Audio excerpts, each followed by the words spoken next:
when you don't have Micah Parsons and you don't have Overshown on the field taking the spotlight off of him, now there's like this glaring need with the Dallas Cowboys. What used to be like a blinking red light, like, hey, we might need some help here. It's now a fire drill. There's alarms going off. And so now, because there's such a great need for a player with the traits that Maris Lufau has, there's a spotlight on that now. But at this point, you kind of have to ask yourself, when it comes to the Dallas Cowboys, what do we really have to lose? Like, I understand that with Jack Sanborn in that Mike position, you kind of get this sense of consistency. He's steady. And with Luafau there, you're kind of risking some chaos. But like, the Cowboys are 1-2-1. You have the worst defense in the league. So I'd say it's worth experimenting with a little chaos, right? So the basement says, so are you saying Sanborn is a placeholder for Demo? So I don't know if Sanborn is a placeholder for him, but I do think part of the reason why Sanborn is getting so many snaps is because he's still out. I think that's why you hear Jerry Jones saying things when people ask him about getting help for the defense. He says things like, well, Overshown is going to be back.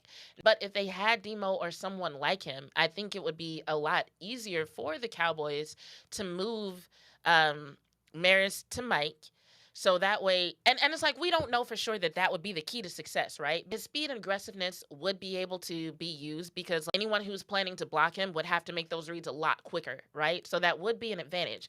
But at the same time, he'd still have to work on his angles. He'd still have to work on his technique and form tackling, right? But if Demo were healthy, for example, it would be a lot more feasible to be like, let's see what would happen if we put Demo at will and then we move Maris to Mike. Right now, if you move Maris to Mike, like I said, who are you going to put at will that the opposing offense won't take advantage of every single fucking week, right? So that's really what I'm saying right there. You asked, would you put Maris at the middle and having Marquise Bell at the will? Not like Bell hasn't played the LB spot. At this point, I'm willing to try it. At this point, there aren't too many things that I wouldn't be willing to try, to be honest. But that's why I'm kind of looking at, like, okay, how they're playing Reddy Stewart. Because, like, Reddy Stewart is a cornerback on paper. But if you actually look at his snaps, there are several times where he's being lined up at the will spot. And it's kind of crazy, right? Like, 5'10", 178, make him a linebacker. It's weird. But the Cowboys have done weirder things when it comes to player flex, you know?